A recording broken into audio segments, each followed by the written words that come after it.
नमस्कार, स्वागत है आपका जनसत्य न्यूज में और आपके साथ में हूं फरहा सदीकी। देश में कोरोना संकट से निपटने के लिए केंद्र सरकार और राज्य सरकारें कई कारगर कदम उठा रही हैं। लोकसभा में कांग्रेस सांसद अधीर रंजन चौधरी ने केंद्र सरकार के काम की तारीफ की है।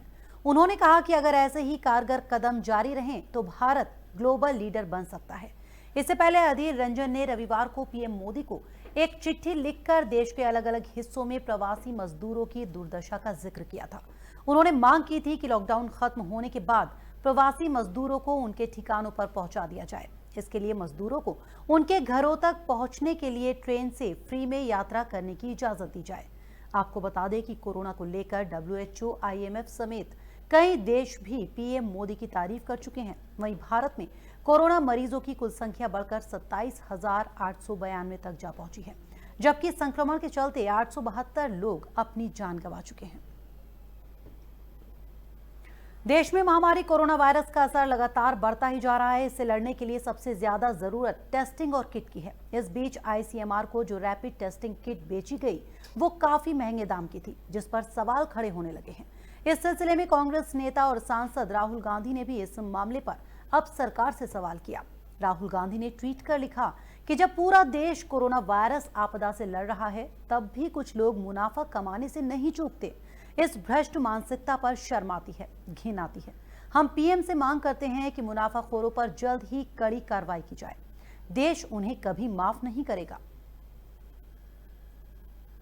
वहीं रैपिड एंटीबॉडी टेस्टिंग किट्स की कीमत को लेकर भी सवाल उठ रहे हैं। सोशल मीडिया पर कुछ लोग गलत जानकारी भी साझा कर रहे हैं। टेस्टिंग किट्स की कीमत से जुड़ी एक ऐसी ही सोशल मीडिया पोस्ट के आधार पर कांग्रेस नेता और पूर्व सांसद उदित राज ने ICMR से सवाल किया है। उदित राज ने जिस पोस्ट के आधार पर सवाल किया था उसमें दावा किया गया कि कुछ कंपनियां टेस्टिंग किट कम कीमत में देने को तैयार थी, लेकिन ये ठेका एक गुजराती कंपनी को दिया गया जो कई गुना ज्यादा कीमत में किट्स दे रही है। इस जानकारी को ICMR ने सिरे से खारिज किया है। ICMR ने उदित राज को ट्विटर पर जवाब देते हुए लिखा, ये फेक न्यूज है। ICMR ने जो कीमत तय की है उसके हिसाब से RT-PCR टेस्ट की कीमत 740 से 1150 के बीच और रैपिड टेस्ट की कीमत 528 से 795 रखी गई है। कोई भी टेस्ट 4500 रुपए में नहीं किया जा रहा। उधर महामारी कोरोना वायरस से देश में जंग जारी है। इसी बीच ICMR ने देश के सभी राज्यों को कोरोना वायरस को लेकर परामर्श दिया है। Indian council of medical research ने रैपिड एंटीबॉडी रक्त परीक्षण के बारे में राज्य सरकारों को संशोधित परामर्श जारी किया है। ICMR ने अपने पत्र में राज्य सरकारों को लिखा है कि वेंडा वंडो बायोटेक और जुहाई लिवजोन डायग्नोस्टिक किट का इस्तेमाल बंद कर दे।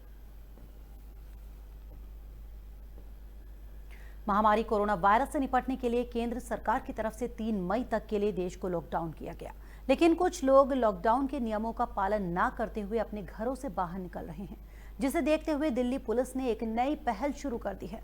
दिल्ली पुलिस एक जागरूकता अभियान चलाते हुए लोगों को जागरूक करने का काम कर रही है। पुलिस ने द्वारका में कोरोना वायरस हेलमेट पहनकर लोगों को जागरूक करते हुए अपने घरों में रहने की अपील की।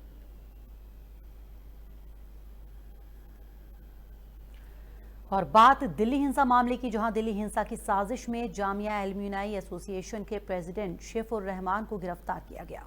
दिल्ली पुलिस की स्पेशल सेल ने सोमवार को शेफुर रहमान को गिरफ्तार किया। उनसे पूछताछ जारी है। दिल्ली हिंसा की साजिश में नामी यूनिवर्सिटी कॉलेज में पढ़ चुके कई लोग गिरफ्तार हो रहे हैं।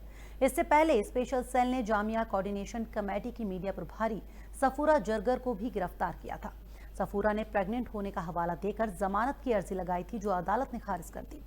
वहीं किरोड़ीमल कॉलेज की पूर्व छात्रा गुलफिशा फातिमा भी हिंसा की साजिश में गिरफ्तार हो चुकी हैं।